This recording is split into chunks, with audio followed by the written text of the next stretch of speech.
তৃণমূলে exit pole, বিজেপিতে সুখেন্দু শেখর রায়, বিজেপিতে সুস্মিতা দেব, প্রকাশচিক বড়াইক, সল্টলেকে বিজেপি দফতরে যোগদান। তৃণমূলের 3 প্রাক্তন সাংসদ বিজেপিতে গেলেন।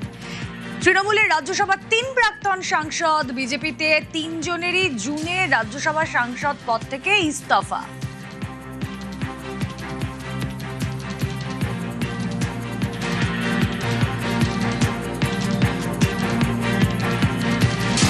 তৃণমূল থেকে এক্সিট, বিজেপিতে যোগ।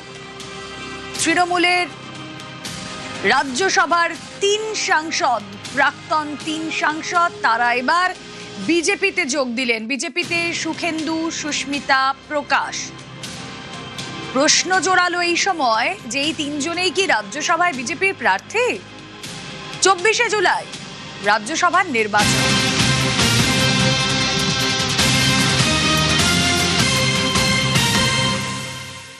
বাংলায় রাজ্যসভার 3 আসনে ভোট। সুখেন্দু সুস্মিতাদের ছেড়ে যাওয়া আসনেই ভোট। রাজ্যসভায় তৃণমূলের সাংসদ সংখ্যা এখন 10। বিজেপিতে যোগ দিয়েছেন সুস্মিতা, প্রকাশ, সুখেন্দু শেখর।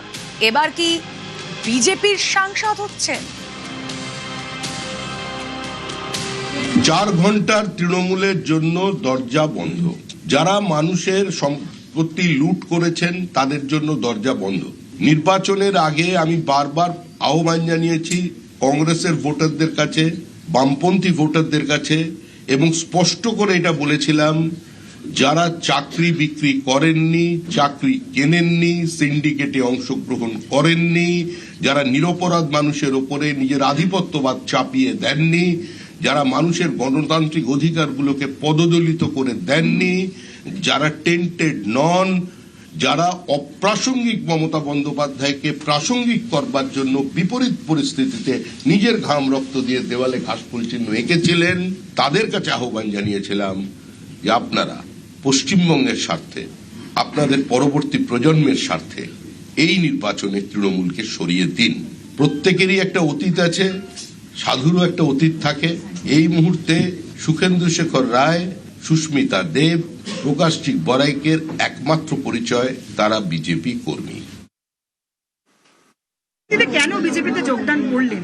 কারণ দেখেন, সমস্ত দেশে, বিশেষ করে নর্থ ইস্ট হোক বা ইস্টার্ন ইন্ডিয়া, নর্থ ইন্ডিয়া, আমরা দেখতে পাচ্ছি যে প্রাইম মিনিস্টার মোদির গ্রহণযোগ্যতা বাড়ছে। এবং আমি মনে করি যে ডেভেলপমেন্ট ওরিয়েন্টেড পলিটিক্স করতে হলে the best leader is Prime Minister Narendra Modi ji and the best party is Bharatiya Janata Party. এরপরে আসামে নাকি বাংলায় নাকি গোটা রাজ্য জুড়ে? আসামে না বাংলায়, এটার ডিসিশন তো হাইকমান্ড নিবে। পার্টি যেভাবে সিদ্ধান্ত নেবে আমি পালন করব। এটা আমার নিজের ডিসিশন। যেদিনকে আমি পদত্যাগ দিয়েছি রাজ্যসভার সাংসদ হিসাবে, দল থেকেও পদত্যাগ দিয়েছি। কেন? আমি নমিনেট হয়েছিলাম তৃণমূল কংগ্রেসের তরফ থেকে। ওই দিন থেকে বলে দিয়েছি আমার নিজের কারণে। কেন? 49 বছরের পরে এরকম একটা সরকার আছে, যে সরকার 49 বছরের পরে আসলো, মানে কেন্দ্র এবং রাজ্যতে। তো এই বেনিফিট মানুষ পাক। ওর অনেক এরকম স্কিম আছে যে স্কিমের বেনিফিট মানুষ পায় নাই। এবার কিন্তু তৃণমূলে কি অসুবিধা হতো যদি একটু বলেন? প্রত্যেকটা সেন্ট্রালের স্কিমটা প্রোটেস্ট করে, এটা তো ঠিক না। 100 দিনের টাকা বন্ধ কেন? খালি ঝগড়া করলে তো হবে না, আমাদেরকে সবাইকে নিয়ে কাজ করতে। বিজেপিতে যোগদান এই মুহূর্তে রাজনৈতিক পালা পরিবর্তনের পর কেন?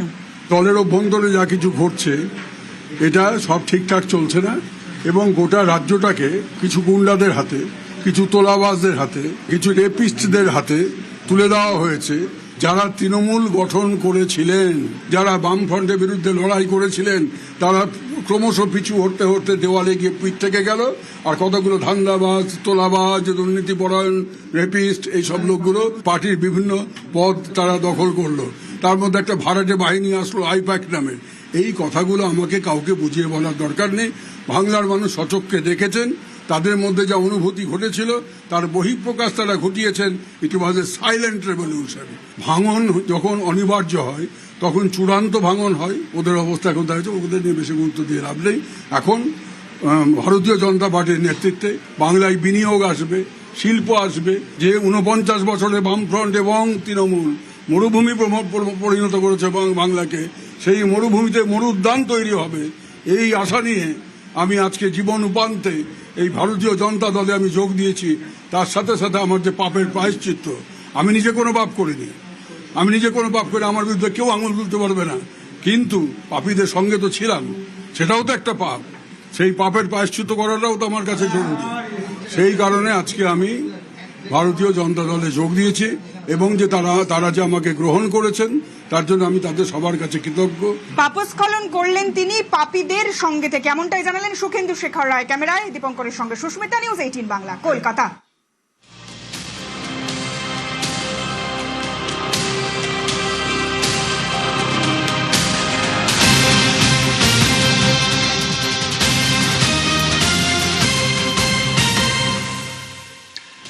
বিজেপিতে সুখেন্দু, সুস্মিতা, প্রকাশ চিক তিনজনেই রাজ্যসভায় কি বিজেপির প্রার্থী, এই নিয়ে জোরালো জল্পনা। দেখুন, সামনেই বাদল অধিবেশন, তাসের ঘরের মতো তৃণমূল ভেঙে গিয়েছে। লোকসভার 20 সাংসদ অন্য দলে, রাজ্যসভার সাংসদরাও পদত্যাগ করেছে। সিগনিফিকেন্স কি?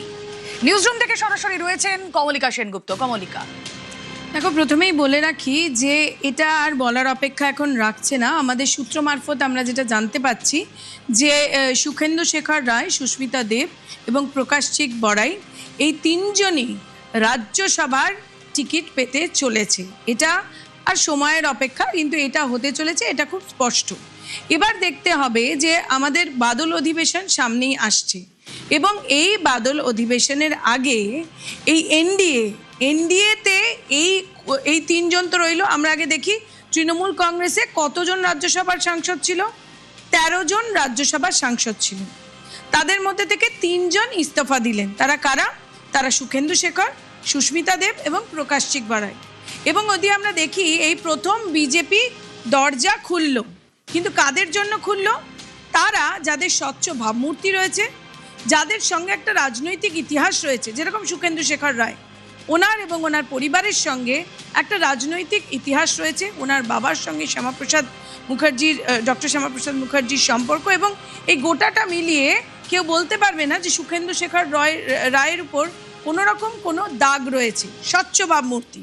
দ্বিতীয়ত, সুস্মিতা দেবও রাজনৈতিক পরিবারের মেয়ে, এবং রাজনৈতিক কর্মী হিসেবে, অর্থাৎ রাজনীতিতে গোটা দেশব্যাপী তার নাম রয়েছে। এবং যেদিন তিনি ছাড়লেন, তিনি হেমন্ত বিশ্ব শর্মার সঙ্গে সেদিনই দেখা করেন। সুতরাং সুস্মিতা দেবেরও স্বচ্ছ ভাবমূর্তি। আর কে? প্রকাশ চিক বড়াই। সেই জায়গা থেকে দাঁড়িয়ে প্রকাশ চিক বড়াই উত্তরবঙ্গ থেকে আসছে। আমরা জানি যে ভারতীয় জনতা পার্টি উত্তরবঙ্গকে অসম্ভব গুরুত্ব একটা দিচ্ছে। সুতরাং এই তিনটে তো গেল। সব মিলিয়ে যদি আমরা সংখ্যা দেখি, তাহলে 20 জন এনসিপিআই, অর্থাৎ কাকলি ঘোষ দস্তিদার, শতাব্দী রায়, ইউসুফ পাঠান, এরা, প্লাস তার সঙ্গে আরও 3 জন, অর্থাৎ 23 জন এই ভারতীয় জনতা পার্টিকে বাদল অধিবেশনে কিন্তু সমর্থন করবেন। এবং সেখান থেকে দাঁড়িয়ে আমরা জানি যে গুরুত্বপূর্ণ মহিলা সংরক্ষণ বিল রয়েছে ডিলিমিটেশন, আরও অনেক গুরুত্বপূর্ণ বিষয় রয়েছে। সেখানে এই যে সংখ্যাতত্ত্বের যে এনডিএ অনেকটা এগিয়ে গেল, সেই জায়গা থেকে দাঁড়িয়ে কিন্তু এটা খুবই গুরুত্বপূর্ণ। বেশ, বিজেপিতে সুখেন্দুরা, নিন্দায় তৃণমূল।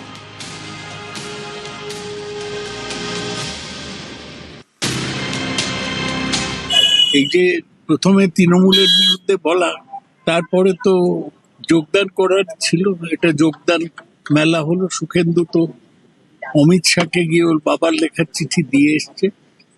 এদের কোনো নীতি নেই। সুখেন্দু 17 বছর বিনা পরিশ্রমে, বিনা নির্বাচন জিতে রাজ্যসভার সদস্য ছিলেন। সেটা যাতে আরো 3 বছর থাকতে পারে তার ব্যবস্থা করবে। মানুষ এগুলো বিচার করবে যে কারা কিছুটা নীতিনিষ্ঠতা দেখাচ্ছে। কোনো যায় আসে না, এটা আবার বলছি, এটা আমাদের কোনো যায় আসে, এটা খুব তুচ্ছ খবর আমাদের কাছে। আমাদের দলের মূল ভিত্তি হচ্ছেন মানুষ আর মমতা বন্দ্যোপাধ্যায়। মানুষ মমতা ব্যানার্জির ওপর ভরসা করে আমাদের ভোট দিয়ে এমপি, এমএলএ ইত্যাদি প্রভৃতি করেছে। যারা সেইটা ভুলে গিয়ে যা কিছু অন্যথা করবে, আবারও বলছি, সেক্ষেত্রেও মানুষ এবং মমতাই আমাদের দলের ক্ষেত্রে শেষ কথা বলবেন, কোনো এলি তেলি নয়। ভিন্নমত হলেও সম্পর্ক থাকবে, 3 প্রাক্তন সাংসদ নিয়ে মন্তব্য ঋতব্রত। देखिए, इंडिविजुअल तीनों लोगों के साथ ही मेरा रिश्ता बहुत ही अच्छा है। शुभेंदुदा बहुत ही बुजुर्ग पार्लियामेंटेरियन रह चुके हैं, प्रकाश मेरा छोटा भाई जैसा है, सुष्मिता मेरा दोस्त थे। तो ये तीनों लोग ने एक निर्णय लिया था, तृणमूल कांग्रेस से इस्तीफा दिया था, राज्यसभा का सीट छोड़े थे। अभी इंडिविजुअली वो क्या करेंगे, इस बीच मेरा प्रकाश से, मैं जिस दिन दिल्ली में था, प्रकाश मेरा घर में आया था, तो प्रकाश के साथ उस दिन थोड़ा बात हुआ था, तब तो ये कुछ बोले नहीं थे। तो इंडिविजुअल डिसीजन जमहूरियत के अंदर ये तो लोगों को बनता है कि इंडिविजुअल डिसीजन लेने के लिए का बात तो जरूर होगा, क्योंकि पॉलिटिक्स डिफरेंट हो सकता है, वो लोग दूसरी किसी जगह में जा सकते हैं। मगर ये तो मैं ऐसा नहीं बोलूंगा कि इन लोगों के साथ मेरा संपर्क नहीं रहेगा। बुलुदा के साथ बहुत अच्छा संपर्क रहा है और सुष्मिता के साथ पुराना दोस्ती, प्रकाश के साथ भी बहुत 2016-17 से प्रकाश को मैं जानता हूँ, छोटा भाई जैसा है।